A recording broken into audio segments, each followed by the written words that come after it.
भारतीय वायुसेना group x और वाई एफकेट का नोटिफिकेशन जारी हो चुका है। अभी आपके पास लगभग 3 महीने हैं और इन 3 महीने में आप 100% अपनी सफलता इस परीक्षा में सुनिश्चित कर सकते हैं। जैसा कि आप जानते हैं, इन परीक्षाओं में स्पीड और एक्यूरेसी का बहुत बड़ा महत्व रहता है। एक क्वेश्चन को सॉल्व करने के लिए आपको 35 से 40 सेकंड का समय मिलता है। मेरे कोर्सेज में मैं आपको बताऊंगा कि कैसे ट्रिक्स के माध्यम से जल्दी आप क्वेश्चंस को शॉर्ट आउट कर लें। मेरा नाम है एनके गोस्वामी, मैं इंडियन एयरफोर्स से एक सर्विसमैन हूं और पिछले 16 साल से मैं बच्चों को डिफेंस की तैयारी कराता हूं। मैं ऑनलाइन पढ़ाता हूं। मेरे कोर्सेज से जुड़ने के लिए दी गई लिंक पर क्लिक करें, हमारे चैनल को सब्सक्राइब करें, बेल आइकन को दबाएं और फ्री डेमो प्राप्त करने के लिए मुझे व्हाट्सएप करें 8954777199 नंबर पर।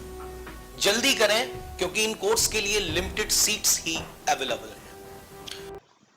देखिए, जैसा मैंने आपको बताया कि वोकैबुलरी के लिए ये रूट्स बहुत इंपॉर्टेंट होते हैं, क्योंकि इंग्लिश में ज्यादातर शब्द जो हैं वो अलग अलग भाषाओं से कॉपी किए गए हैं।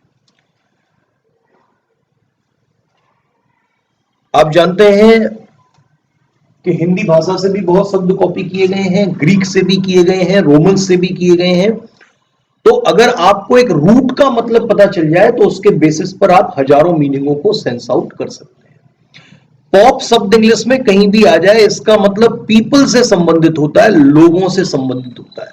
जैसे कि पॉपुलर, पॉपुलर का मतलब appealing to a lot of people, जो बहुत से लोगों को पसंद है, उसको कहते हैं, ये चीज क्या हो गई है, पॉपुलर। पॉपुलेशन, पॉपुलेशन का मतलब all of the people who live in the particular area, सभी लोग जो किसी क्षेत्र में रहते हैं। पॉपुलिस्ट, पॉपुलिस्ट का मतलब a supporter of the rights of the people, यानी कि जो लोगों के अधिकारों का के लिए लड़ाई लड़ता है या फिर लोगों के अधिकारों को सपोर्ट करता है, उसको हम कहते हैं पॉपुलिस्ट। तो टेक्निकली पॉप शब्द जहां भी आ जाए, इसका मतलब पीपल से संबंधित, लोगों से संबंधित होता है इंग्लिश में। आई hope I am clear with this. जहां भी शब्द पोर्ट आ जाए, इसका मतलब होता है कैरी करना, यानी कि ले जाना। आपने सुना है एक्सपोर्ट, और अगर एक्सपोर्ट का संधि विच्छेद करें तो वो होगा एक्स प्लस पोर्ट, और पोर्ट का मतलब होता है टू कैरी, यानी कि ले जाना, और एक्स का मतलब होता है बाहर। जैसे I am an ex serviceman from Indian air force, अभी मैं एयरफोर्स से फिलहाल मैं बाहर हूं, राइट। तो एक्सपोर्ट का मतलब बाहर ले जाना, और इंपोर्ट का मतलब अंदर लाना या फिर यहां पर लाना, अपने देश में लाना, उसको हम क्या कहेंगे, इंपोर्ट। सिमिलरली पोर्टर, पोर्टर का मतलब a person who carries luggage, ऐसा व्यक्ति जो कि लगेज को ले जाने का काम करता है, ढुलाई का काम करता है, उसको हम कहते हैं पोर्टर। सिमिलरली पोर्टेबल, आपने पोर्टेबल हार्ड डिस्क सुनी होंगी, जिनको एक जगह से दूसरी जगह ले जाया जा सके।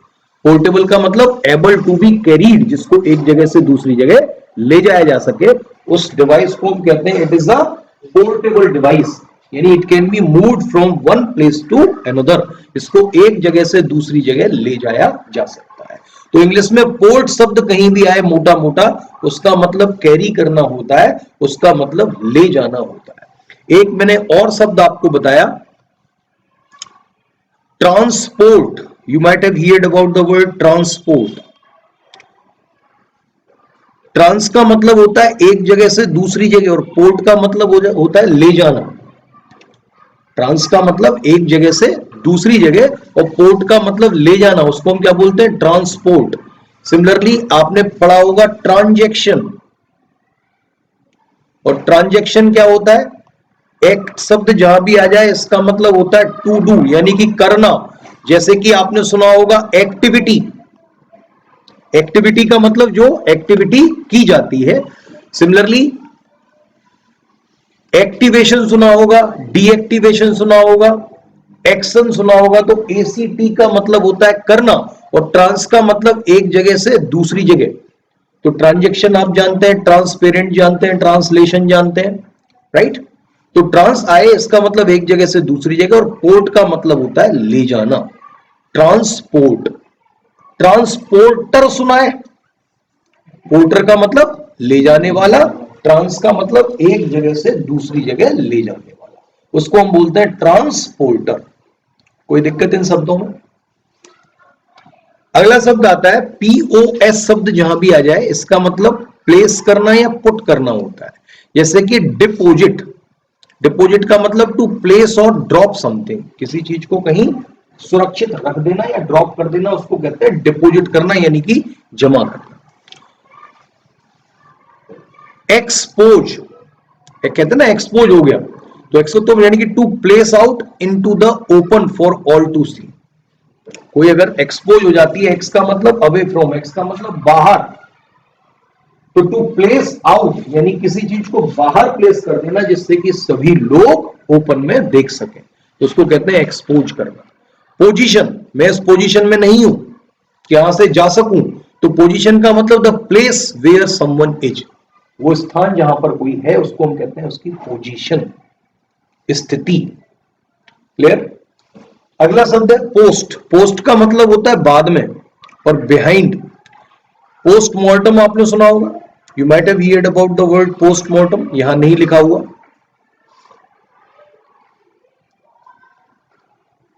अगर इसका संधि विच्छेद करें तो वो होगा पोस्ट प्लस मॉर्टम,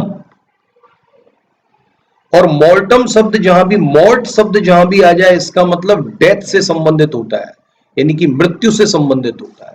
जैसे कि मॉर्टल, you might have heard about the word मॉर्टल। मॉर्टल का मतलब नश्वर, जिसकी मृत्यु तय है। लेकिन अगर इसके आगे एक शब्द हम आईएम लगा दें तो क्या हो जाएगा? इममॉर्टल। इममॉर्टल का मतलब जो मर ही नहीं सकता, उसको हम बोलते हैं वो क्या है? अमर है। और मॉर्टल का मतलब क्या है? नश्वर, जिसकी मृत्यु तय है। तो मॉर्ट शब्द जहां भी आए इसका मतलब इंग्लिश में होता है डेथ से संबंधित, मृत्यु से संबंधित। और ये जो आईएम शब्द है ये कहीं भी आता है, मैंने 3 शब्द आपको बताए, आईएम हो, ए हो या एन हो, ये शब्द अगर किसी वर्ड के आगे आते हैं तो उसको नेगेटिव करने का काम करते हैं। मैंने आपको बताया था कि थीस्ट का मतलब जो भगवान में भरोसा रखे, लेकिन एथीस्ट का मतलब जो भगवान में भरोसा न रखे। पैथी का मतलब जिसके अंदर कुछ भावनाएं हो, इमोशंस हो, और अपैथी का मतलब जिसकी भावनाएं मर चुकी हो, जो भावना शून्य हो, मृत हो। सिमिलरली प्रॉपर का मतलब होता है सही तरीके से, लेकिन आईएम लगा देंगे तो इम्प्रॉपर का मतलब गलत तरीके से।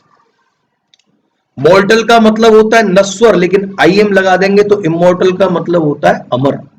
तो अब हम वापस अपनी बात पे आते हैं। पोस्टमॉर्टम, अगर इसका संधि विच्छेद करें तो वो होगा पोस्ट प्लस मॉर्टम। मॉर्टम शब्द जहां भी आए इसका मतलब डेथ से संबंधित, मृत्यु से संबंधित, और पोस्ट का मतलब आपने रूट आज पढ़ रहे हैं आफ्टर, बिहाइंड, के बाद में। तो पोस्टमॉर्टम क्या होता है? मृत्यु के बाद में जो परीक्षण बॉडी का किया जाता है उसको कहते हैं पोस्टमॉर्टम। पोस्ट ह्यूमस, ह्यूमस का मतलब भी क्या होता है? मर जाना, और पोस्ट का मतलब के बाद, तो पोस्ट ह्यूमस का मतलब होता है आफ्टर समवंस डेथ, किसी की मृत्यु के बाद। पोस्टपोन कर देना, पोस्टपोन का मतलब बाद के लिए टाल देना या डिले कर देना किसी चीज को, to delay something. Post script, script का मतलब कोई डॉक्यूमेंट लिखना, कहते हैं ना अच्छी स्क्रिप्ट है ये। तो पोस्ट स्क्रिप्ट का मतलब an addition to an already completed document, यानी कि जो डॉक्यूमेंट हमारा पहले से बन चुका है, कंप्लीट हो चुका है, उसमें क्या करें? उसके बाद में कोई चीज ऐड करना, वो कहलाता है पोस्ट स्क्रिप्ट। स्क्रिप्ट का मतलब कहानी, स्टोरी, और उसके बाद में कुछ उसमें जो हम ऐड करते हैं तो that is called post script. I hope I am clear. Next शब्द है प्री। जैसा कि आपको पता है प्री शब्द जहां भी आए इसका मतलब होता है पहले, earlier. You might have heard about prediction. Prediction का मतलब होता है भविष्यवाणी। अगर इसका हम संधि विच्छेद करें, प्रेडिक्ट या प्रेडिक्शन, तो ये होगा प्री प्लस डिक्ट। ये डिक्ट शब्द जहां भी इंग्लिश में आए इसका मतलब होता है टू स्पीक, यानी कि बोलना, राइट? जैसे कि डिक्शनरी आपको बोलना सिखाती है, डिक्शनरी बोलना सिखाती है? नहीं, डिक्शनरी में लिखा होता है what is the correct pronunciation, किसी शब्द को कैसे बोलें। Getting my point? ऐसे ही कहते हैं ना डिक्टेट करना, you might have heard about dictate. Dictate का मतलब लाउडली बोलना जिससे कि कोई उस चीज को सुन सके। ऐसे ही डिक्शनरी, डिक्शनरी वो है जो आपको बोलना सिखाती है, क्योंकि यहां पर प्रोनाउंसिएशन भी किसी शब्द का होता है कि कैसे हम इसको करेक्टली स्पीक आउट करें। क्लियर? तो डिक्ट का मतलब बोलना और प्री का मतलब क्या होता है? पहले। तो पहले से ही किसी चीज के बारे में बोल देना, उसको हम क्या कहते हैं? भविष्यवाणी। तो प्रिडिक्शन का मतलब भविष्यवाणी, प्रिडिक्ट का मतलब भविष्यवाणी करना, और प्रिडिक्टर कौन होता है? ईआर लग गई तो भविष्यवक्ता, जो भविष्यवाणी करता है। Preamble, you might have heard about the preamble of our constitution, that is the most important part of our constitution। और हम कहते हैं कि संविधान की जो प्रस्तावना है, preamble है, वो क्या है? That is the heart and soul of the constitution। वही हमारे संविधान की क्या है? हृदय और आत्मा है। क्योंकि जो preamble में लिखा हुआ है, प्रियम्बल एक ओवरव्यू है, प्रस्तावना एक ओवरव्यू हमारे संविधान की, वो देश उसी संविधान के हिसाब से चले। और संविधान में क्या हो सकता है, नहीं हो सकता, किस लिए इसका क्यों बनाया गया, ये सारा कुछ किसमें है? प्रियम्बल में है। तो प्रियम्बल का मतलब a part in front of a formal document. कोई डॉक्यूमेंट होता है, उसके पार्ट, फ्रंट पे जो पार्ट होता है, यानी उससे सबसे पहले जो पार्ट होता है, उसको हम कहते हैं प्रीएम्बल। प्रिपेयर, प्री का मतलब, प्रिपेयर का मतलब पहले से ही किसी चीज की तैयारी रखना, to get ready in advance. I hope I am clear. अगला शब्द आता है प्रो। प्रो का मतलब होता है बिफोर, इन फ्रंट ऑफ और फॉरवर्ड। जैसे कि प्रोग्नोसिस, प्रोग्नोसिस का मतलब क्या होने वाला है, इसकी भविष्यवाणी को हम क्या कहते हैं? Prognosis. I hope I am clear. Prologue, prologue का मतलब, प्रोलॉग आपने पढ़े होंगे, passage before the main part. Main part से पहले जो पैसेज लिखा रहता है, दैट इज कॉल्ड प्रोलॉग। अगला है prophet. You might have heard about prophet. Prophet का मतलब एक सा व्यक्ति जो कि who foretells about the future, जो भविष्य के बारे में सूचना देता है, भविष्य के बारे में बताता है, उसको हम कहते हैं प्रोफेट। आपने सुना होगा प्रोफेट मोहम्मद, मुसलमानों के भगवान है वो, तो वो प्रोफेट कहलाते हैं। ठीक है ना? तो प्रोफेट का मतलब a person who फोरटेल्स the future, ऐसा व्यक्ति जो कि भविष्य के बारे में जानकारी देता है। आज के रूट्स में देखें, कोई समस्या हो तो। पहला रूट था मेरा पॉप। पॉप का मतलब पीपल। पॉप शब्द इंग्लिश में कहीं भी आ जाए, इसका मतलब लोगों से संबंधित होता है। जैसे पॉपुलर, पॉपुलर का मतलब appealing to a lot of people, जो बहुत सारे लोगों को पसंद है। पॉपुलेशन, पॉपुलेशन का मतलब all the people who live in the particular area. जनसंख्या क्या होती है? उन सभी लोगों की गणना जो किसी पर्टिकुलर क्षेत्र में रहते हैं। पॉपुलिस्ट, पॉपुलिस्ट का मतलब supporter of rights of people, लोगों के राइट्स को जो सपोर्ट करता है, उसको हम कहते हैं पॉपुलिस्ट। पोर्ट शब्द जहां भी आए, इसका मतलब कैरी करना, ले जाना। एक्सपोर्ट का मतलब बाहर ले जाना, इंपोर्ट का मतलब अंदर लाना। पोर्टेबल का मतलब जिसको एबल टू बी कैरीड, ले जाया और लाया जा सके। और पोर्टर का मतलब ऐसा व्यक्ति जो ले जाने और लाने का काम करता है, जिसको लगेज को, राइट। तो ट्रांसपोर्ट भी होता है। ट्रांस का मतलब होता है एक जगह से दूसरी जगह, जैसे transport, transaction, transparent, translation, right. और पोर्ट का मतलब ले जाना। ट्रांसपोर्ट का मतलब एक जगह से दूसरी जगह ले जाना। और ये जो एक काम करता है ट्रांसपोर्ट का, उसको कहते हैं ट्रांसपोर्टर। ईआर लगा देते हैं। अगर ईआर या ईएसटी किसी शब्द के अंत में आ जाए, तो इसका मतलब होता है वन हु, जो कि। क्लियर। अगला रूट था पीओएस। पीओएस का मतलब कहीं प्लेस कर देना, पुट कर देना, जैसे कि डिपॉजिट, कहीं जमा कर देना। एक्सपोज यानी ऐसी जगह रख देना जहां सब देख सकें। और पोजीशन का मतलब the place where someone is, जहां पर आप हो, आपकी पोजीशन, आपका प्लेस, उसको हम आपकी स्थिति बोलते हैं। पोस्ट का मतलब बाद में, पोस्ट ह्यूमस का मतलब मृत्यु के बाद, पोस्टपोन का मतलब बाद के लिए टाल देना, पोस्ट स्क्रिप्ट का मतलब एक कंप्लीटेड डॉक्यूमेंट पहले से ही है, उसके बाद कुछ उसमें एडिशन करना, उसको कहते हैं पोस्ट स्क्रिप्ट। ऐसे ही पोस्टमार्टम, पोस्टमार्टम का मतलब मरने के बाद, मॉल्ट का मतलब डेथ, मॉर्टल का मतलब नश्वर, इमोर्टल का मतलब अमर। क्लियर? अगला आता है प्री। प्री का मतलब पहले, प्रीएम्बल क्या है? प्रस्तावना जो पहले ही लिखी जाती है। प्रिपेयर का मतलब पहले से ही रेडी रहना एडवांस में। और प्रेडिक्शन का मतलब भविष्यवाणी। डिक्ट का मतलब मैंने आपको बताया बोलना, और प्री का मतलब पहले से ही बोलना, जैसे डिक्शनरी, डिक्टेट, ये सब बोलने से संबंधित होते हैं। और प्रीडिक्ट का मतलब पहले ही बोल देना, उसको बोलते हैं भविष्यवाणी। प्रॉफेट का मतलब क्या है? ऐसा व्यक्ति जो भविष्य के बारे में सूचना देता है, बताता है। प्रोलोग का मतलब a passage before the main part, main part से पहले पैसेज को हम prologue. I hope I am clear with this.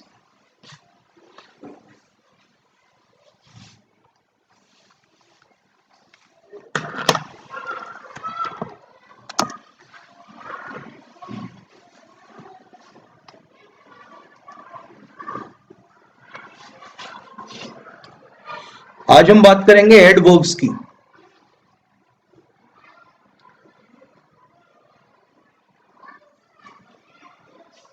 और मैंने बताया था कि एडवर्ब ऐसे शब्द हैं जो किसी वर्ब में चार चांद लगाने का काम करते हैं, किसी एडजेक्टिव में चार चांद लगाने का काम करते हैं, अथवा कोई दूसरी एडवर्ब मौजूद है सेंटेंस में तो उसको भी क्वालिफाई करने का काम करते हैं, चार चांद लगाने का काम करते हैं। आप ग्रामर का कोई भी अंग पढ़ें तो सबसे पहले इंपॉर्टेंट चीज जो होती है पढ़ने के लिए वो क्या होता है? वो होता है कि जो भी ग्रामर का आप पार्ट ऑफ स्पीच पढ़ रहे हैं, सबसे पहले मन में ये बिठा लीजिए कि ग्रामर में इसका यूज क्या है। ठीक है? तो एडवर्ब्स का जो यूज है ग्रामर में वो है मॉडिफिकेशन। आप समझिए मॉडिफिकेशन किसको कहते हैं? मॉडिफाई करा लेते हैं ना बाइक को हम लोग, दो उसमें और एक्स्ट्रा वो लगवा लेते हैं, धुआं निकालने वाला साइलेंसर लगा लेते हैं। कुछ लोग साइलेंसर को तोड़ लेते हैं जिससे पता तो चले मैं चल रहा हूं बुलेट पे, आवाज भट भट भट भट होनी चाहिए, पूरा गांव जग जाए कि भाई साहब आए हुए हैं। तो उसको हम कहते हैं मॉडिफिकेशन। मॉडिफिकेशन का मतलब उसको और सुंदर बनाना, उसमें चार चांद लगाना, उसकी खूबसूरती बढ़ाना, उसकी विशेषता बढ़ाना। तो वही काम एडवर्ब्स का है। लेकिन एडवर्ब किसको क्वालिफाई करने का काम करते हैं? वर्ब्स को, या एडजेक्टिव को, या दूसरी एडवर्ब। ठीक है? मैं एक बार थोड़ा सा ओवरव्यू ले लेता हूं, उसके बाद चीजें स्टार्ट करता हूं। पार्ट ऑफ स्पीच में आता है, देखिए नाउन। नाउन के बारे में हल्का सा समझ लीजिए, नाउन क्या है? Noun is naming a word. किसी शब्द को हम जब नाम देते हैं उसको बोलते हैं नाउन। हालांकि विस्तृत चर्चा मैं पूरी करूंगा नाउन की, खोल के ढंग से रूल्स वगैरह की, लेकिन अभी नाउन के संदर्भ में इतनी बात आप मन में बिठा लीजिए कि नाउन क्या है? Noun is naming a word. किसी शब्द को नाम देने को हम नाउन बोलते हैं। मोहन, सोहन, सीता, गीता, शहर, पंखा, टेबल, कुर्सी, मेज, ये सब क्या है? ये सब किसी के नाम है। एसी, लैपटॉप, मोबाइल और ये सब क्या है? नाम। इसीलिए इनको बोलते हैं हम noun. What is noun? Noun is naming a word. तो नाउन की डेफिनेशन भी आपने पढ़ी होगी। Noun is the name of a person, place और थिंग। पर्सन का यानी किसी व्यक्ति का भी नाम हो सकता है, प्लेस यानी किसी जगह का भी नाम हो सकता है, या फिर किसी थिंग, वस्तु का भी नाम हो सकता है। हिंदी में इसको बोलते हैं संज्ञा। किसी वस्तु, व्यक्ति या स्थान के नाम को संज्ञा कहते हैं। दूसरा पॉइंट आता है प्रोनाउन।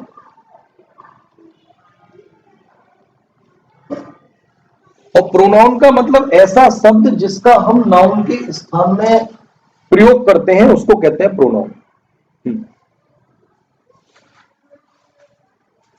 तो ऐसा शब्द जो नाउन के स्थान में प्रयोग में लाया जाता है। मैं कहता हूं Ram is a good boy, तो राम किसी का नाम है, और किसी का नाम है इसीलिए ये नाउन है।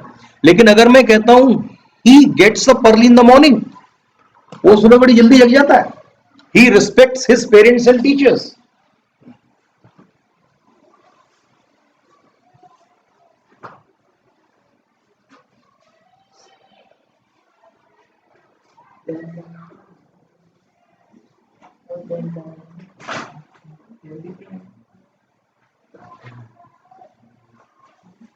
अब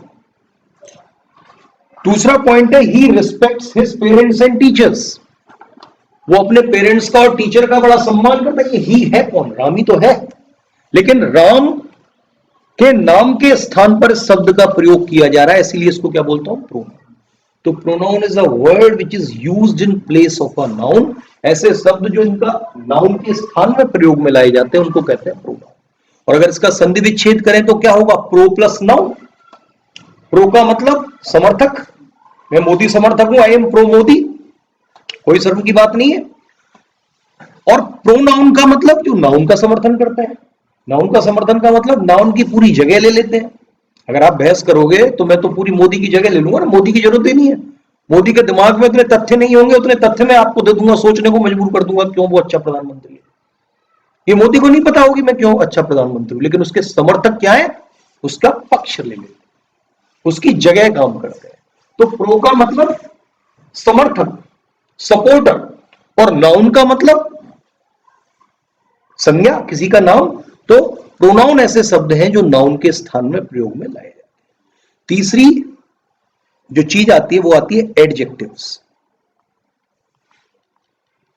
और एडजेक्टिव का संधि विच्छेद करें तो एड प्लस जेक्ट, और जेक्ट का मतलब क्या होता है? To throw. टू थ्रो का मतलब फेंकना। जैसे इंजेक्शन सुना है, इनका मतलब अंदर, और जेक्ट का मतलब जो अंदर दवाई को फेंके वो इंजेक्शन कहलाता है। Getting my point? इजेक्ट सुना है, ई का मतलब बाहर, बाहर फेंकना, सीडी डीवीडी को बाहर फेंकते हैं, इजेक्ट। तो एड का मतलब होता है टू एंड टुवर्ड्स, और जेक्ट का मतलब टू थ्रो। तो मोटा मोटा समझिए एडजेक्टिव्स क्या है। Adjective it is a word which qualifies, देखिए, अ नाउन और अ प्रोनाउन। ये ऐसे शब्द हैं जो नाउन अथवा प्रोनाउन को क्वालिफाई करने का काम करते हैं। क्वालिफाई का मतलब क्या हुआ? उनकी विशेषता बताने का काम करते हैं। Getting my point? और विशेषता बताने का मतलब उनका चार चांद लगाने का काम करते हैं, उनकी खूबसूरती बढ़ाने का काम करते हैं। ऐसे शब्दों को क्या कहते हैं? एडजेक्टिव्स। तो एडजेक्टिव्स भी क्या करते हैं? ये भी मॉडिफिकेशन का काम करते हैं, ये भी मॉडिफायर्स हैं। ये भी किसका करते हैं? मॉडिफिकेशन का काम करते हैं। ये भी चार चांद लगाने का काम करते हैं, लेकिन किसमें? नाउन अथवा प्रोनाउन। जैसे कि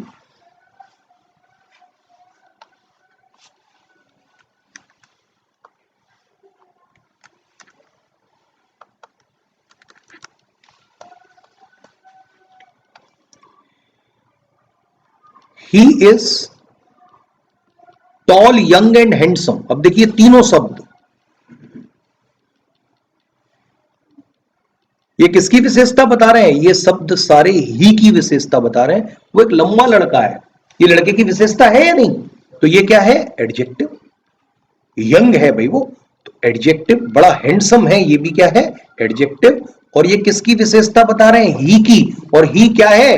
pronoun. I hope I am clear. तो ये नाउन या प्रोनाउन की विशेषता बताने का काम करते हैं। सी इज, या फिर सीता कह दो, क्योंकि प्रोनाउन का तो आप एग्जाम्पल ले ही चुके हैं। Sita is an intelligent girl. Sita एक होशियार लड़की है। अब ये इंटेलिजेंट शब्द क्या है? ये भी एडजेक्टिव है।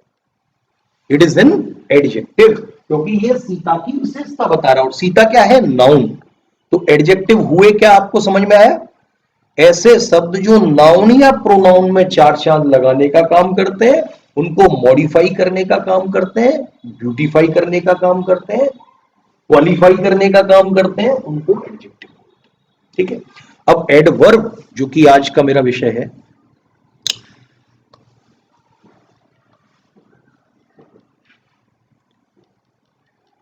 एडवर्ब्स ऐसे शब्द हैं जो किसी वर्ब को की विशेषता बताने का काम करते हैं। या कोई एडजेक्टिव आ जाए तो उसकी भी विशेषता बता देते हैं, उसकी भी खूबसूरती बढ़ा देते हैं, उसमें भी चार चांद लगा देते हैं। या फिर कोई दूसरी एडवर्ब भी सेंटेंस में आ जाए तो ये उसका भी उद्धार कर देते हैं, ये उसकी भी विशेषता बताते हैं, उसकी भी खूबसूरती बढ़ाते हैं, उसको भी क्वालिफाई करने का काम करते हैं, उसमें भी चार चांद लगाने का काम करते हैं। एडजेक्टिव का काम था नाउन या प्रोनाउन की खूबसूरती बढ़ाना, उनका मेकअप करना। लेकिन एडवर्ब्स का काम है वर्ब मिल जाए तो वर्ब का मेकअप कर दिया, एडजेक्टिव मिल जाए एडजेक्टिव का कर दिया, और अगर दूसरी एडवर्ब सेंटेंस में आ रही है उसको भी क्वालिफाई करने का ही काम करते हैं। मैं आपको एग्जांपल देता हूं, फिर जो सूत्र करा दिए थे उनके बाद में अगले सूत्र पे आते हैं।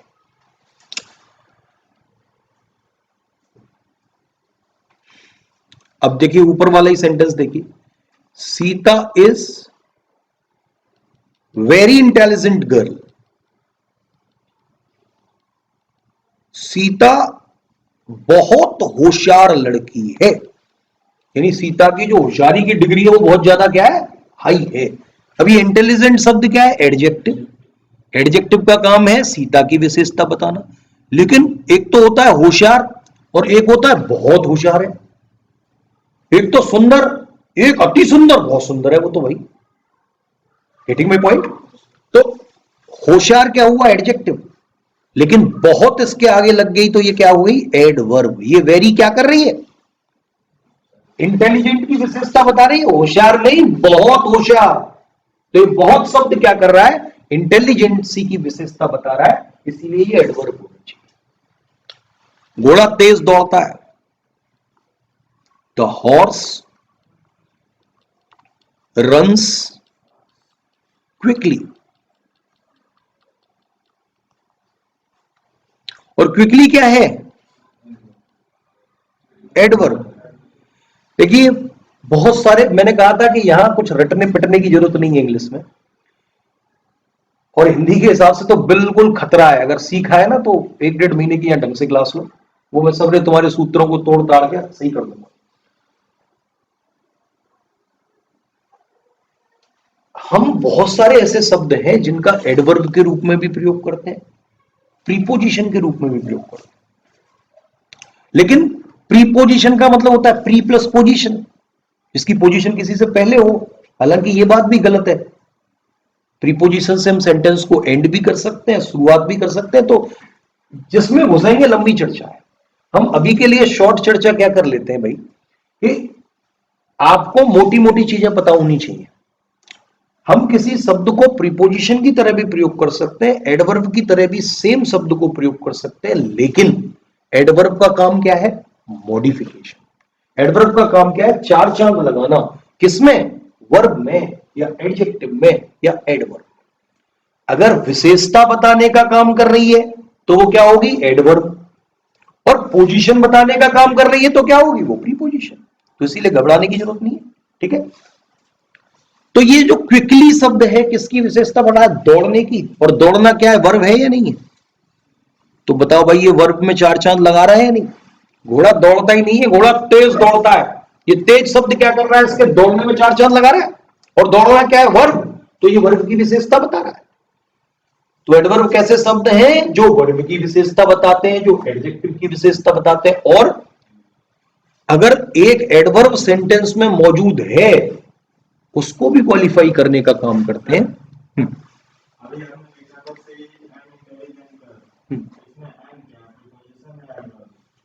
एन, ये तो आर्टिकल है, एक ही है ना। हाँ, एडजेक्टिव से पहले, हाँ, एक ही बच्ची है ना वो, तो ए और एन का प्रयोग तो हम काउंटिंग के लिए करते हैं, आर्टिकल्स हैं। नहीं नहीं, एडवर्ब को क्या मतलब, एडवर्ब का मतलब क्वालिफाई करना, विशेषता बताना। ए एन दा होते हैं आर्टिकल्स, यानी कि जो विशेषता बताने का काम करें वो है, जैसे कि he is tall young and handsome, लंबा है, यंग है, हैंडसम, तीनों विशेषता बता रहे हैं। विशेषता बताने का काम एडजेक्टिव का, लेकिन किसकी, नाउन या प्रोनाउन की। नहीं नहीं, एडवर्ब नहीं है, एडवर्ब नहीं है। कहानी समझ में आ रही है यहां तक, ठीक है। वो लंबी चर्चा फिर से हो जाएगी, आपकी एनता का चक्कर पड़ जाएगा। अभी आप यहां तक कोई चीज समझने चाह रहे हैं वो समझ लीजिए। अब देखें, अगर कोई दूसरी एडवर्ब सेंटेंस में मौजूद है उसको भी ये क्वालिफाई करने का काम करती है। जैसे कि अगर मैं इसी सेंटेंस में लगा दूं, the horse runs very quickly. अब क्विकली तो एक एडवर्ब है ही, लेकिन तेजी नहीं, बहुत तेज दौड़ता है। ये बहुत शब्द क्या कर रहा है, क्विकली की भी विशेषता बता रहा है, इसीलिए क्या होगा, ये एडवर्ब। कहानी समझ में आ गई? मोटा मोटा आपको समझ में आ गया कि एडवर्ब्स है क्या? ऐसे शब्द जो वर्ब को, एडजेक्टिव को अथवा दूसरी एडवर्ब में चार चांद लगाने का काम करते हैं, वो एडवर्ब्स कहलाते हैं। क्रिया विशेषण इनको हिंदी में कहते हैं। एडजेक्टिव को क्या करते हैं, विशेषण। विशेषण का मतलब जो विशेषता बताए, किसकी, संज्ञा या सर्वनाम की विशेषता बताए, उसको विशेषण कहते हैं। वही हिंदी व्याकरण है, हिंदी कुछ अलग नहीं है, राइट। सिमिलरली इसको कहते हैं क्रिया विशेषण। एड प्लस वर्ब, एड का मतलब to and towards, plus verb का मतलब क्रिया, ठीक है, जो क्रियाओं की विशेषता बताने का काम करती है। अब देखिए आज का पहला सूत्र सुन लीजिए, नोट्स वगैरह में आपके पास लिखा हुआ ही है, दोनों लैंग्वेज में आपको बता देता हूं। पहला सूत्र है, when an adverb modifies an adjective or another adverb given in the sentence, it usually follows it, या फिर it usually comes before it। अब आप देखिए क्या मैं कहना चाह रहा हूं।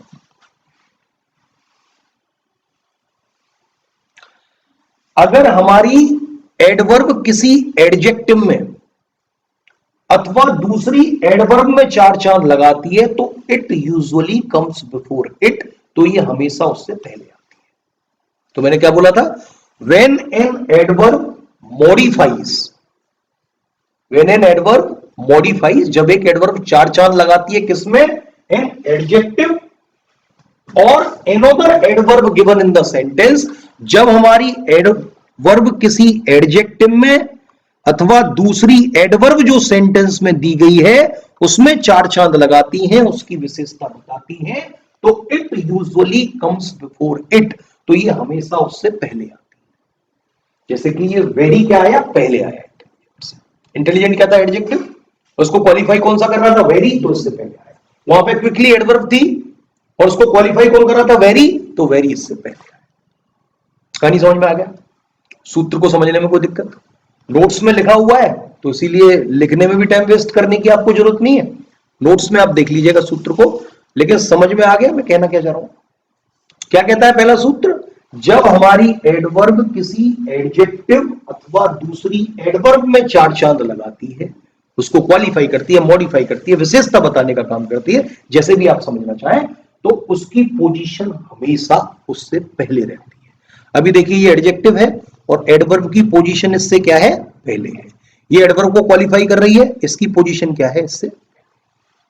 आई hope I am clear with this, कोई परेशानी आता? मैंने कल एक सूत्र आपको कराया था,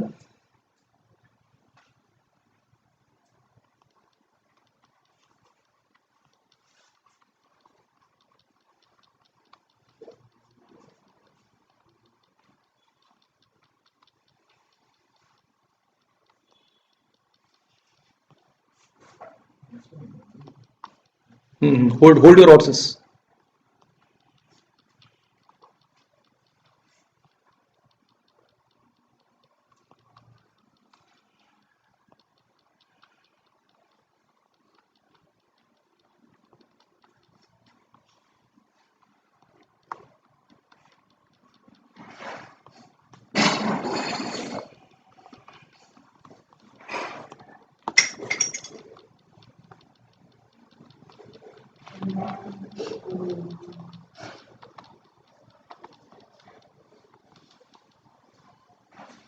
सीधे सीधे बैठो।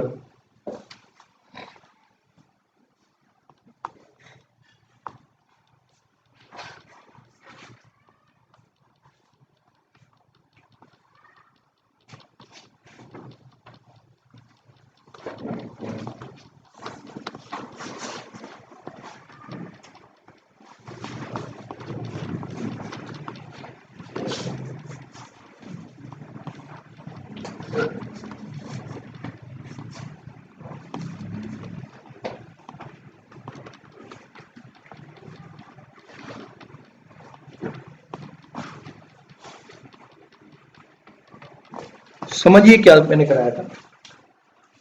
इन order to make our meaning clear in a sentence, किसी सेंटेंस में अपना मतलब सुस्पष्ट करने के लिए an adverb must be placed as near as possible to the word it modifies. Sentence में अपना मतलब सुस्पष्ट करने के लिए एडवर्ब को हम हमेशा उस शब्द के पास लगाते हैं जिसका ये मॉडिफिकेशन करती है, जिसमें ये चार चांद लगाती है। मेरे पास केवल 10 रुपये है, $10 है, तो केवल कहां आएगा? $10 के पास। तो क्या बनेगा? I have only $10। क्लियर? बताया था मैंने। अब इस सेंटेंस में केवल यही गलती है, इस इमारत की कीमत लगभग 60,000 रुपए है, तो लगभग कहां आएगा? 60,000 से पहले। तो ये जो नियरली है वो कहां आना चाहिए? 60,000। तो ये सेंटेंस इनकरेक्ट होगा। करेक्ट कैसे करेंगे भाई इसको? This building costs nearly 60,000 rupees, क्योंकि नियरली किसको क्वालिफाई कर रहा है? 60,000। कहानी समझ में आ रही है नहीं आ रही? तो एडवर्ब को हम हमेशा उस शब्द के पास लगाएंगे जिसका हम मॉडिफिकेशन करते हैं, जिसमें हम चार चांद लगाते हैं। ये मैंने थ्रेड जहां से छोड़ा था वहीं से मैं इसको पकड़ रहा हूं। ठीक है भाई?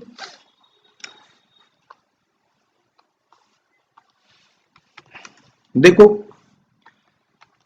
कैसे भाव बदलते हैं। अगर हम ऐसा नहीं करते तो देखो भाव कैसे बदलते हैं। ठीक है ना?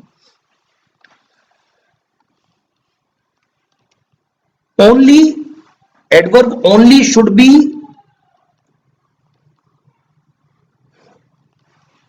placed before the word it is intended to modify. Only adverb को हमेशा उस शब्द से पहले लगाना चाहिए जिसका आप मॉडिफिकेशन करना चाहते हैं, जिसमें आप चार चांद लगाना चाहते हैं। जैसे कि only C gave me the book, इसका अर्थ क्या हुआ भाई? केवल उसने मुझे किताब दी, केवल उसने और किसी ने नहीं। क्या अर्थ हुआ? सी एंड नोबडी एल्स, केवल उसने दी। राम रहीम सीता गीता किसी ने नहीं दी, केवल क्या दी गई? उसी ने दी। यानी कि उसने, और उसने का मतलब केवल उसने और किसी ने नहीं, यही मतलब हुआ ना।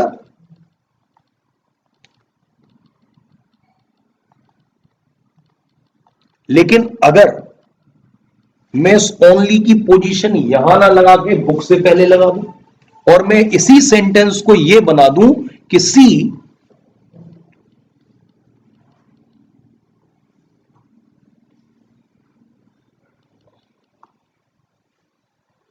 Only gave me the book, तो देखिए इसका अर्थ क्या हुआ? उसने केवल मुझे क्या दी? पुस्तक दी, और कुछ नहीं दिया। रुपए पैसे दे देती किराए के लिए, खर्च के लिए, कुछ नहीं दिया, केवल उसने मुझे पुस्तक दी। तो इसका अर्थ क्या रहा? Book and nothing else. यानी कि केवल किताब दी,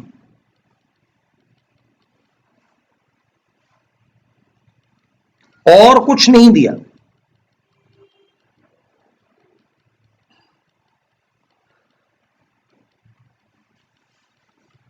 तो बताइए अर्थ चेंज हो गया या नहीं? अगर आप देखेंगे तो इन दोनों का अर्थ चेंज हुआ या नहीं? इन दोनों सेंटेंसेस में ओनली की पोजीशन के कारण इस पूरे सेंटेंस का अर्थ चेंज हो गया। पहले का अर्थ क्या हुआ? केवल उसने दी और किसी ने नहीं। और दूसरे का अर्थ हुआ केवल बुक दी, भाई मुझे और तो कुछ दिया। Getting my point? तो जैसे जस्ट हुआ, ओनली हुआ, ये सब ऐसी एडवर्ब हैं, इनको हम किस शब्द से पहले लगाते हैं? जिसका हमें मॉडिफिकेशन करना। क्लियर? अब एडवर्ब्स पे जो क्वेश्चन आता है, मैं रूल भी बता देता हूं, फिर उसके अपवाद की चर्चा करूंगा, क्योंकि इंग्लिश में रूल तो बहुत कम होते हैं। ठीक है ना? क्वेश्चन जो पूछा जाता है जनरली वो हमेशा पोजीशन ऑफ एडवर्ब्स पर ही पूछा जाता है। स्पेसिफिकली अगर मैं बात करूं तुम्हारे टेस्टों की, डिफेंस के जितने भी टेस्ट हैं, उनका कंसेप्ट इससे बियॉन्ड नहीं जाता है। लेकिन इसमें भी बड़ी गड़बड़ है। आपके नोट्स में रूल लिख रहा होगा, मैं उसको जरा एक बार रिपीट कर देता हूं। Position of adverbs is often determined by the shades of meaning in a sentence। यानी किसी सेंटेंस में एडवर्ब की पोजीशन क्या रहेगी, ये किसके द्वारा निर्धारित होता है? By the shades of meaning in a sentence, कि हमारे सेंटेंस का भाव क्या रहने वाला है, सेंटेंस का मतलब क्या रहने वाला है। फॉर विच, जिसके लिए certain rules can not be given, कुछ रूल्स नहीं दिए जा सकते, but some generalisations can be made, लेकिन कुछ जनरलाइजेशंस बनाए जा सकते हैं। और वो जनरलाइजेशंस क्या हैं? वो जनरलाइजेशन ये है कि अगर सब्जेक्ट और वर्ब के बीच में कुछ नहीं हो तो एडवर्ब को आप उनके बीच में घुसेड़ दो। He always comes late.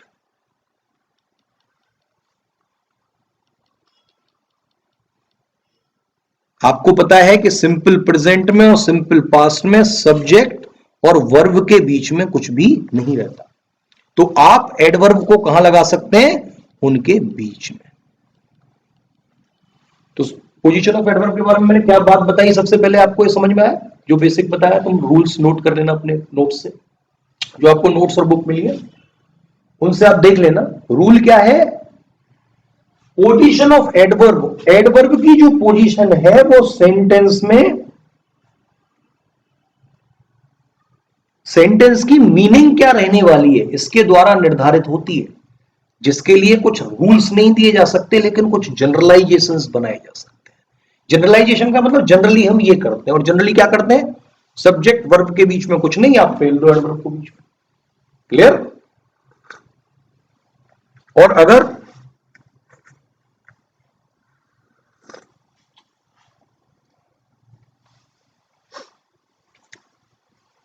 पानी समझ में आ रही है? अगर कोई ऑक्सिलरी आ रही है, ऑक्सिलरी सब जानते हैं, हेल्पिंग वर्ब जानते हैं सब, तो हेल्पिंग वर्ब और मेन वर्ब के बीच में लगाते हैं। जैसे कि I have often told him not to come late. मैं इस एग्जाम्पल को स्पेसिफिकली लिख रहा हूं, ध्यान रखना, अभी इसका अपवाद बताऊंगा इसलिए। तो ऑफन को देखिए हमने कहां लगाया, ये कौन सी वर्ब है? ऑक्सिलरी वर्ब कह दीजिए, या तो इसको, या इसको हेल्पिंग वर्ब कह दीजिए। बात एक ही है, ये वर्ब ऐसी होती है जो कि सेंटेंस का कंप्लीट मीनिंग देने में मेन वर्ब की हेल्प करती है। ठीक है ना? अब ये मेन वर्ब है, एमवी लिख दिया इसको, ये ऑक्सिलरी या हेल्पिंग वर्ब है, और हमने एडवर्ब की पोजीशन कहां कर दी? उनके बीच में। तो जनरली कैसा होता है? जनरली ऐसा होता है कि भैया अगर सब्जेक्ट और वर्ब के बीच में कुछ नहीं है तो एडवर्ब उनके बीच में आ जाएगी, अगर हेल्पिंग वर्ब है तो हेल्पिंग वर्ब के बाद आ जाएगी, अगर नॉट है तो नॉट के बाद आ जाएगी। जैसे कि सी इज नॉट ऑलवेज लेट, वो हमेशा लेट नहीं होती है, वो कभी कभी लेट होती है। तो सी इज नॉट ऑलवेज लेट, तो ऑलवेज कहां आया? नॉट के बाद आ गया। अब यस नो इंटरोगेटिव होगा, तो यस नो इंटरोगेटिव में ऑक्सिलरी बाहर निकल जाती है ना, क्या वो हमेशा लेट आती है? Is she always late? तो यस नो इंटरोगेटिव में एडवर्ब की पोजीशन क्या हो गई? इज सी ऑलवेज लेट, तो यानी कि सब्जेक्ट के बाद हो गई एडवर्ब की पोजीशन। कहानी समझ में आ रही है? नहीं, एडवर्ब का क्या खेल है?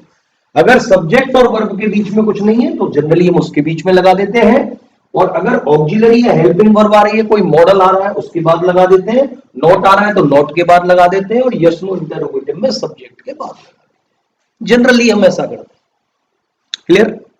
तो ये सूत्र समझ में आया? अभी मैं इसी सूत्र के अपवाद की तरफ बढ़ूंगा। मैंने इसीलिए पहले ही आपको बताया, फिर से बार बार एक एक शब्द तुम्हारे दिमाग में गूंजना चाहिए इसका। Position of adverbs in a sentence is often determined by the shades of meaning of that sentence। Adverb की सेंटेंस में क्या स्थिति रहेगी, क्या पोजीशन रहेगी, ये सेंटेंस के भाव पर डिपेंड करता है, जिसके लिए कुछ हार्ड एंड फास्ट रूल्स नहीं बनाए जा सकते, लेकिन कुछ जनरलाइजेशंस दिए जा सकते हैं कि भाई जनरली ऐसा होता है। और जनरली कैसा होता है, जनरली ऐसा होता है कि सब्जेक्ट वर्ब के बीच में कुछ नहीं तो एडवर्ब यहां आ गई, और ऑक्सिलरी है तो ऑक्सिलरी के बाद आ गई, नॉट है तो नॉट के बाद आ गई, और यस नो इंटरोगेटिव में सब्जेक्ट के बाद आ गई। ठीक है भाई, अब हम इसके अपवादों पर विचार करें। ऑफन को देखिए मैंने कहां लगाया, ऑक्सिलरी और मेन वर्ब के बीच में। अगला सूत्र,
देखिए सेंटेंस को, पहला अपवाद क्या है, पहला एक्सेप्शन क्या है? पहला एक्सेप्शन है at times adverb often is placed at the end of the sentence to denote emphasis और एक्सेस। यानी हम ऑफन एडवर्ब को सेंटेंस के अंत में लगाते हैं, और कब लगाते हैं? जब हमें किसी चीज पर एम्फेसिस करना हो। देखिए सूत्र क्या कहता है, at times often is placed at the end of the sentence to denote emphasis और एक्सेस। यानी एडवर्ब ऑफन को हम सेंटेंस के अंत में लगा देते हैं। कब? जब हमें किसी चीज पर जोर देना हो या एम्फेसिस करना हो। अरे यार ईद के चांद हो रहे हो, तुम तो दिखे ही नहीं, साथ साथ पैदा हुए तो खा रहे हो भैया इतने 10-12 साल से, तो ईद का चांद का मतलब हम एम्फेसिस करना चाहते थे यार तुम तो मिलते ही नहीं हो।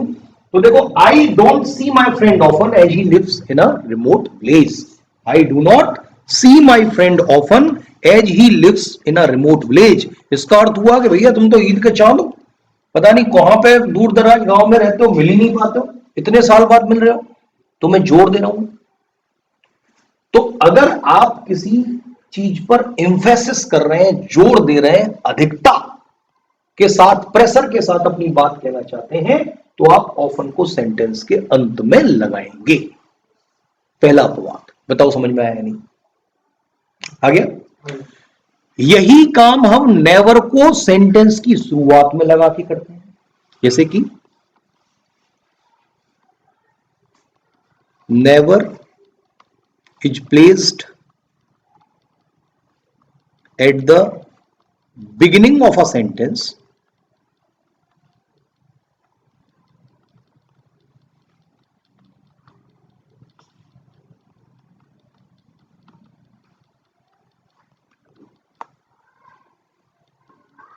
to denote emphasis और excess। जैसे कि दो सेंटेंसेस हैं, इनको एनालाइज करिए। आई नेवर सॉ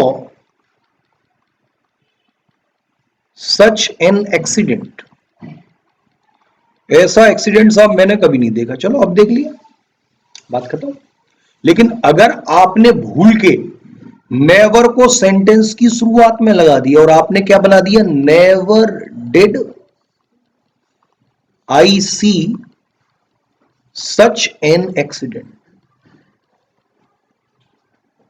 तो भावनात्मक रूप से इस सेंटेंस में बहुत बड़ा अंतर हो गया। ऐसा एक्सीडेंट तो साहब भूतों ने भविष्य ना हुआ ना होगा, इतना तगड़ा एक्सीडेंट ट्रक की और बाइक की टक्कर हुई है, ट्रक का एक पहिया मंगल ग्रह पर पड़ा हुआ है, बाइक का हैंडल अमेरिका में जाके गिरा, इतना बड़ा एक्सीडेंट। तो नेवर को आपने सेंटेंस की शुरुआत में कर दिया, तो इसने किसका काम किया? इसने एम्फेसिस करने का काम किया, जोर देने का। आई hope I am clear with this. तो जो मैंने सूत्र आपको बताया था पोजीशन ऑफ एडवर्ब्स के बारे में, तो आप थोड़ा सा ठगा हुआ महसूस कर रहे होंगे कि पहला सूत्र तो ये कहता था कि भाई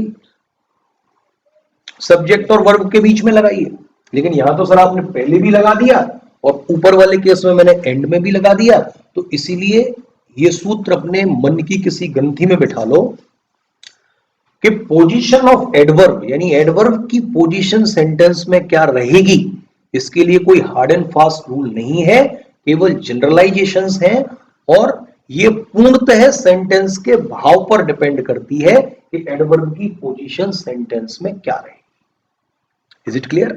अगर आपको एम्फेसिस करना है तो नेवर को पहले लगाइए। भाषा का यही तो कौशल है, भाषा का यही तो खेल है, ठीक है ना? तेज बोलने से नहीं, ये शब्दों की मार होती है। नेवर को आपने पहले लगा दिया तो never did I see such an accident, तो इसका मतलब ऐसा एक्सीडेंट तो सब भूतों न भविष्यति हुआ ही नहीं होगा।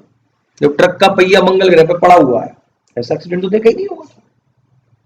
तो जब हमें जोर देना हो तो नेवर से सेंटेंस की शुरुआत कर सकते हैं या पहले इसको प्लेस कर सकते हैं, और जब हमें जोर देना हो तो ऑफन को सेंटेंस के अंत में भी कर सकते हैं। क्लियर है भाई यहां तक? अगला देखिए,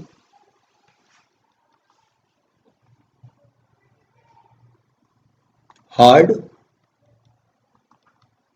हार्डली, स्केर्स और स्केर्सली। ये मैंने काफी जगह आपको रूल करा चुका हूं और बड़ा इंपॉर्टेंट है, ये हर जगह पूछा जाता है। देखो भाई, हार्ड का मतलब होता है डेलीजेंटली, और डेलीजेंटली का मतलब बड़ी बड़ी कठिनाई से, बड़े परिश्रम से, बड़ी मेहनत से।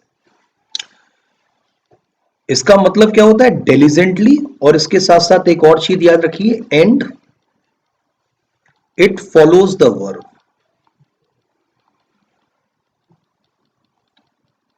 और ये क्या करता है? ये वर्ब को फॉलो करता है, यानी फॉलो करने का मतलब वर्ब के बाद आता है, वर्ब के पीछे आता है। किसी को फॉलो करते हैं ना, उसके पीछे पीछे लगते हैं, तो इट फॉलोज द वर्ब का मतलब वर्ब के बाद में आता है। जैसे he worked hard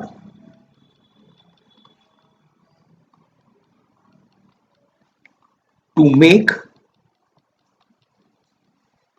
both ends meet. उसने काफी कठिन परिश्रम किया जिससे कि बोथ एंड्स मीट का मतलब अपने लक्ष्य को वो पा सके, जो कुछ चाह रहा था उसको पाने के लिए। तो ये वर्ब है और ये हार्ड है, और हार्ड ने किस क्या किया? वर्ब को फॉलो किया। क्लियर है भाई? कोई परेशानी? तो हार्ड का मतलब होता है डेलीजेंटली, बड़ी कठिनाई से, बड़ी परिश्रम से, बड़ी मेहनत से, and it follows the verb, और ये हमेशा वर्ब को फॉलो करती है। क्लियर? हार्डली और स्केर्सली का as an adverb negative meaning होता है, और इंग्लिश में आप जानते हैं कि भैया नेगेटिव मीनिंग डबल नेगेटिव से अलाउड नहीं होते।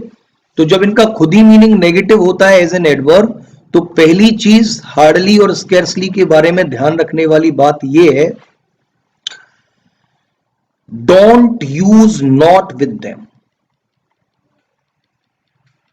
इनके साथ कभी भी नॉट का प्रयोग आपको नहीं करना है, क्योंकि खुद ही ये नेगेटिव होते हैं और डबल नेगेटिव इंग्लिश में नहीं चलते। ठीक है, यहां तक समझ में आ रही है क्या कह रहा हूं? और दूसरा बड़ा इंपॉर्टेंट और उम्दा नियम है इसका, जो कि हमेशा आपको पूछा जाता रहा है और पूछा जाएगा, वो ये है कि हार्डली और स्केर्सली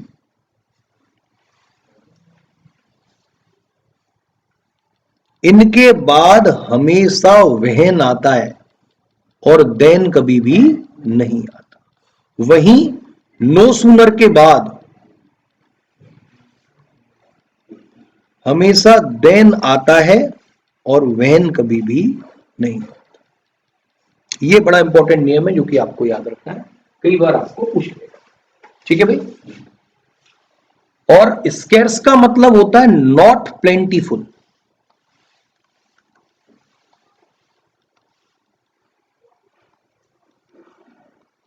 स्केर्स का मतलब होता है नॉट प्लेंटीफुल, कम पाया जाना, प्रचुर मात्रा में न पाया जाना। जैसे कि कोयला has become scarce in England. कोयला अब इंग्लैंड में बहुत कम पाया जाता है, न के बराबर पाया जाता है। Hard to find out, hard to find out.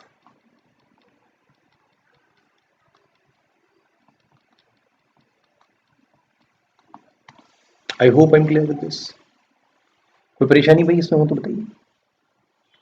ये सूत्र क्लियर है ना? हार्ड का मतलब होता है बड़ी कठिनाई से, बड़े मेहनत से, बड़ी परिश्रम से, और ये हमेशा वर्ब को फॉलो करता है। हार्डली और स्केर्सली का एडवर्ब के रूप में नेगेटिव मीनिंग होता है, तो डबल नेगेटिव्स इंग्लिश में नहीं चलते, इसीलिए मैंने कहा don't use not with them, इनके साथ नॉट का प्रयोग नहीं करना है। हार्डली और स्केर्सली के बाद व्हेन आता है, देन कभी नहीं आता, और नो सूनर के बाद हमेशा देन आता है, व्हेन कभी नहीं आता। स्केर्स का मतलब है नॉट प्लेंटीफुल, यानी हार्ड टू फाइंड आउट। तो स्केर्स का मतलब क्या होता है? Not plentiful, hard to find out. हाँ, बिकम वर्ब। स्ट्रक्चर सिखाऊंगा आपको वर्ब वगैरह का, टेंसेस में मैं सिखा दूंगा। तो कोयला has become scarce in. Is it clear भाई? यहां तक बात समझ में आ रही है? तो भाव को पकड़ने की कोशिश करो, सेंटेंस का भाव क्या है। इसके बाद दो सूत्र और हैं। स्प्लिट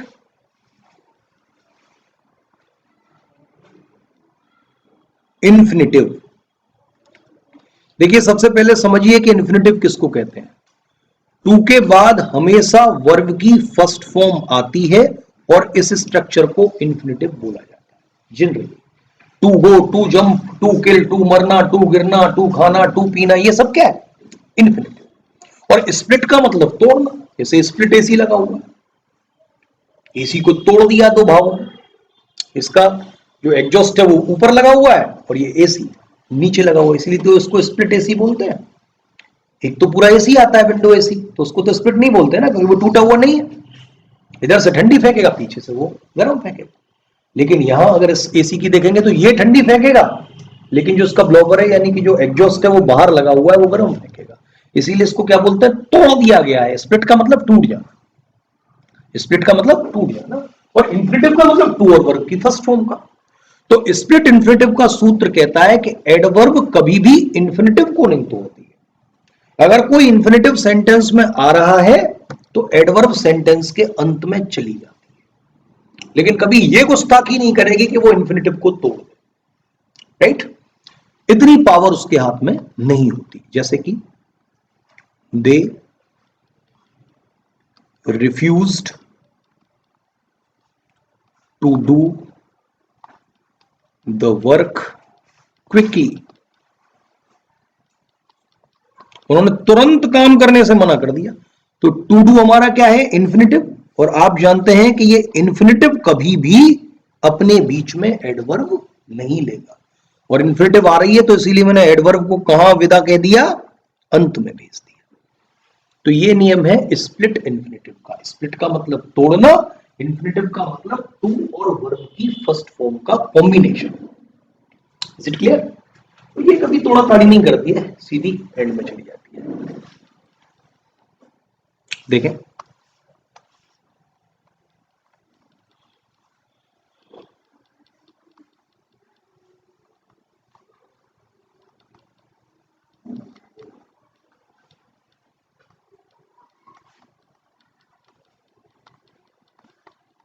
सेंटेंस पे विचार करिए, कहां गलती है। They wanted to carefully repeat the experiment. वो ध्यान पूर्वक, बड़े संयम से और ध्यान से इस प्रयोग को दोहराना चाहते हैं। तो आपने देखा टू रिपीट क्या था? इन्फिनिटिव, और इन्फिनिटिव के बीच में कभी भी एडवर्ब नहीं आती। तो they wanted to repeat the experiment, यहां पे क्या आएगा, carefully, that will be all right. कहानी समझ में आ गई क्या है? कोई दिक्कत हो तो बताइए। सूत्र, कभी भी टू और वर्ब की फर्स्ट फॉर्म को एडवर्ब नहीं तोड़ेगी। अगर एडवर्ब सेंटेंस में है तो वो सेंटेंस के अंत में चली जाएगी। Is it clear?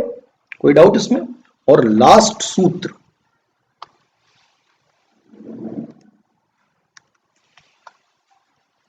आज का है, वो है डेंगलिंग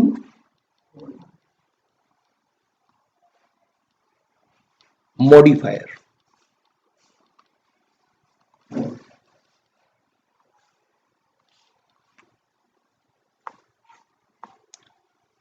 देखिए डेंगलिंग मॉडिफायर होता क्या है।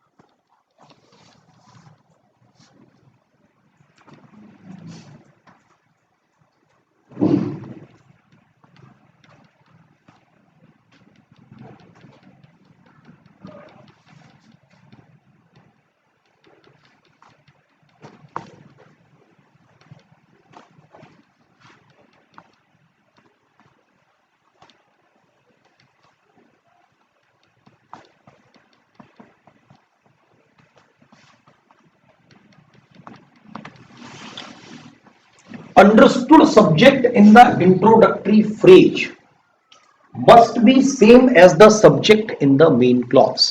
तो सबसे पहले तो आप समझिए कि ये क्या है। इसका मतलब जो सब्जेक्ट इंट्रोडक्टरी फ्रेज में छुपा हुआ है, यानी अंडरस्टूड है या एम्बेडेड है, वो सब्जेक्ट, वही सब्जेक्ट मेन क्लॉज में होना चाहिए। हो सकता है कि इंट्रोडक्टरी फ्रेज, ये शब्द टेक्निकल है, आपको नहीं समझ आ रहा है। इंट्रोडक्शन का मतलब क्या होता है? उद्घाटन देना, परिचय। तो सबसे पहले परिचय होता है या नहीं? तो इंट्रोडक्टरी का मतलब जो शुरुआत में आ रहा, और फ्रेज का मतलब क्या होता है?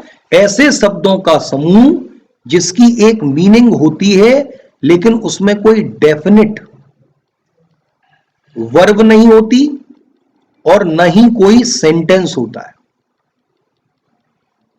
उसको हम कहते हैं फ्रेज। जैसे अंधेरे कमरे में, तो अंधेरे कमरे का अपना एक अर्थ है ना, इन द डार्क रूम। और लेकिन इसमें कहीं कोई सेंटेंस तो है नहीं भाई, तो इसको क्या बोलेंगे भाई हम? फ्रेज। कहानी समझ में आ गई नहीं? क्या फ्रेज है? 400 साल पुरानी पेंटिंग, 400 ईयर ओल्ड पेंटिंग, क्या कोई सेंटेंस है? ये केवल क्या है? कुछ शब्दों का समूह है। तो a group of words which has a certain meaning but does not have a sentence or definite verb, that is called phrase। ऐसे शब्दों का समूह जिसमें कोई निश्चित वर्ब ना हो, सेंटेंस नहीं हो, फ्रेज कहलाता है। और इंट्रोडक्टरी का मतलब ऐसा फ्रेज शुरुआत में आ जाए तो उसको इंट्रोडक्टरी फ्रेज कहते हैं। कहानी समझ में आ रही है? अच्छा, अब क्लॉज किसको कहते हैं? ऐसी चीज जिसमें डेफिनेट वर्ब भी हो और सेंटेंस भी कोई हो, तो इसको हम कहते हैं क्या? Main clause. I hope I am clear. जैसे कि दारू पीना स्वास्थ्य के लिए हानिकारक है, drinking is injurious to health.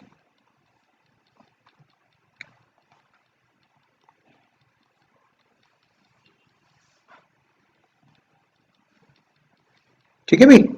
तो ये पूरा एक सेंटेंस है कि साहब दारू पीना स्वास्थ्य के लिए हानिकारक है, तो सेंटेंस है और कुछ शब्दों का समूह भी है, वर्ब भी आ रही है, तो ये क्या कहलाएगा? क्लॉज। तो क्लॉज और फ्रेज में अंतर समझ में आ गया? इंग्लिश में, टेक्निकल भाषा में बोलूं तो phrase is a group of words that does not have a definite verb but has a definite meaning.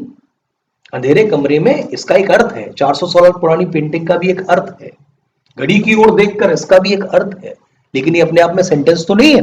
इसीलिए इनको क्या बोलेंगे, फ्रेज। और जो सेंटेंस है उनको क्या बोलेंगे, क्लॉज। फ्रेज क्लॉज का अंतर समझ में आ गया। अब ये सूत्र समझ लेते हैं। ये सूत्र कहता है कि the understood subject in the introductory phrase, यानी शुरुआत में जो फ्रेज आया हुआ है, कुछ शब्दों का समूह है जो अपनी बात कह रहा है, उसमें जो सब्जेक्ट छुपा हुआ है वही सब्जेक्ट मेन क्लॉज यानी मेन सेंटेंस में होना चाहिए। अगर ऐसा है तो डेंगलिंग मॉडिफायर की कंडीशन सेटिस्फाइड रहती है, और सेटिस्फाइड रहती है तो ग्रामेटिकली सेंटेंस करेक्ट रहता है, अदरवाइज ग्रामेटिकली हमारा सेंटेंस इनकरेक्ट हो जाएगा। देखिए जरा,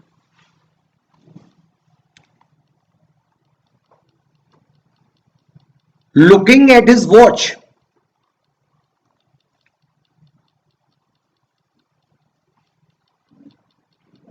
mister Vijay Kumar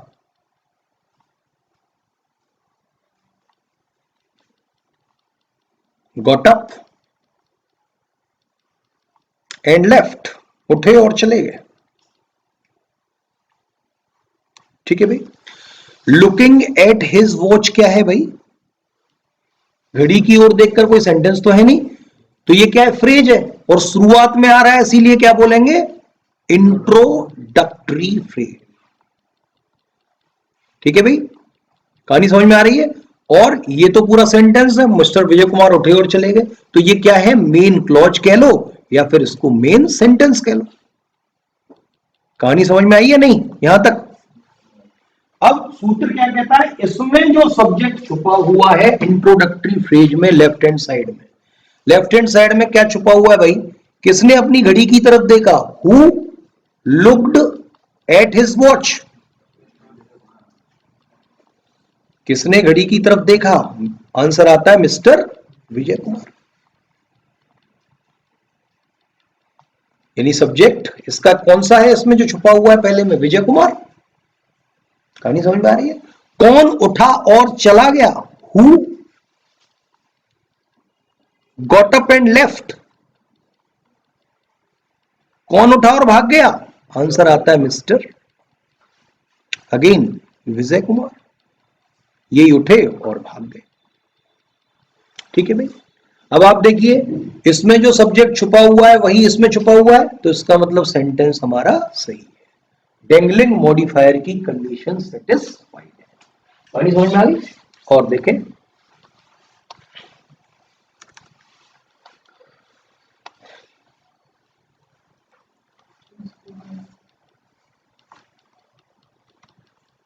travelling to Mumbai,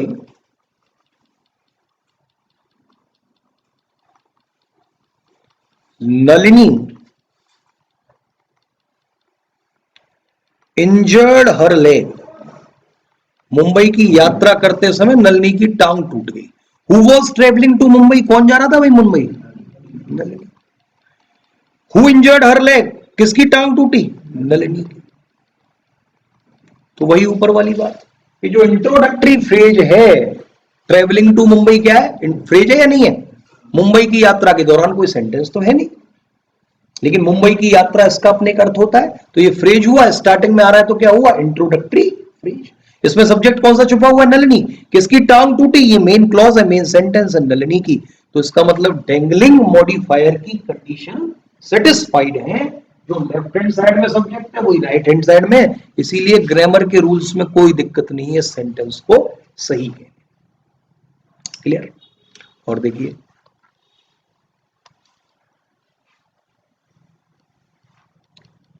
when only a baby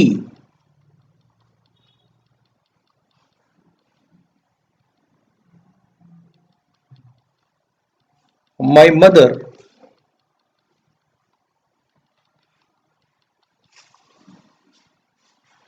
took me to the circus। हाँ।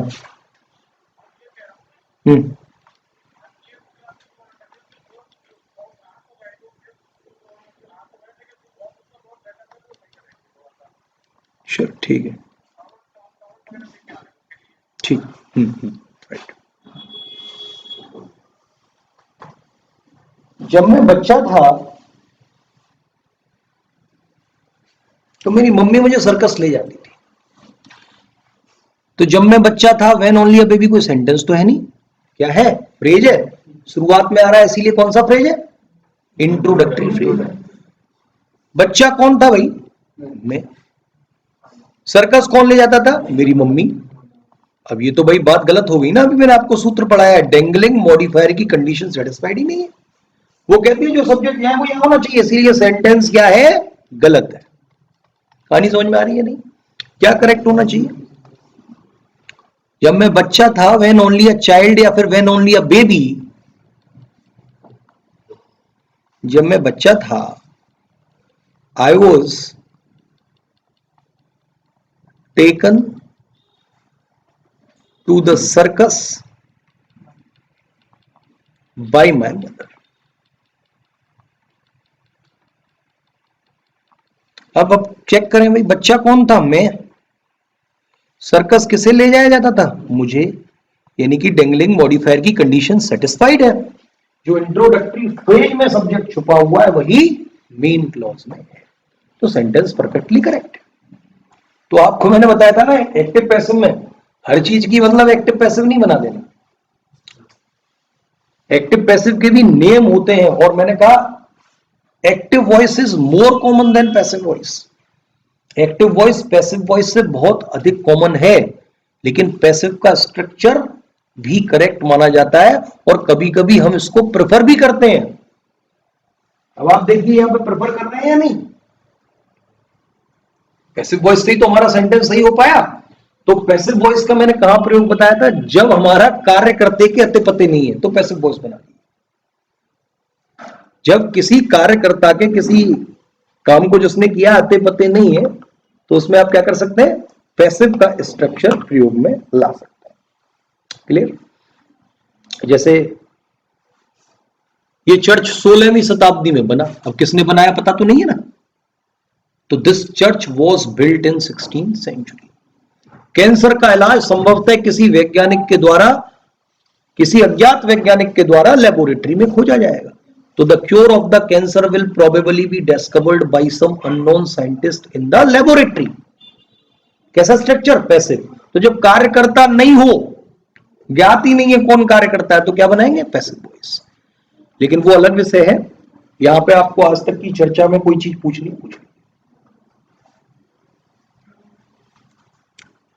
आपके पोर्टल पे वीडियो चला जाएगा, कोई दिक्कत है तो पोर्टल से उसको देख लीजिएगा, बाद में मुझे पूछ लीजिएगा। ठीक है भाई? भारतीय वायुसेना ग्रुप एक्स और वाई एफकेट का नोटिफिकेशन जारी हो चुका है। अभी आपके पास लगभग 3 महीने हैं, और इन 3 महीने में आप 100% अपनी सफलता इस परीक्षा में सुनिश्चित कर सकते हैं। जैसा कि आप जानते हैं, इन परीक्षाओं में स्पीड और एक्यूरेसी का बहुत बड़ा महत्व रहता है। एक क्वेश्चन को सॉल्व करने के लिए आपको 35 से 40 सेकंड का समय मिलता है। मेरे कोर्सेज में मैं आपको बताऊंगा कि कैसे ट्रिक्स के माध्यम से जल्दी आप क्वेश्चंस को शॉर्ट आउट कर लें। मेरा नाम है एनके गोस्वामी, मैं इंडियन एयरफोर्स से एक सर्विसमैन हूं, और पिछले 16 साल से मैं बच्चों को डिफेंस की तैयारी कराता हूं। मैं ऑनलाइन पढ़ाता हूं। मेरे कोर्सेज से जुड़ने के लिए दी गई लिंक पर क्लिक करें, हमारे चैनल को सब्सक्राइब करें, बेल आइकन को दबाएं, और फ्री डेमो प्राप्त करने के लिए मुझे व्हाट्सएप करें 8954777199 नंबर पर। जल्दी करें, क्योंकि इन कोर्स के लिए लिमिटेड सीट्स ही अवेलेबल है।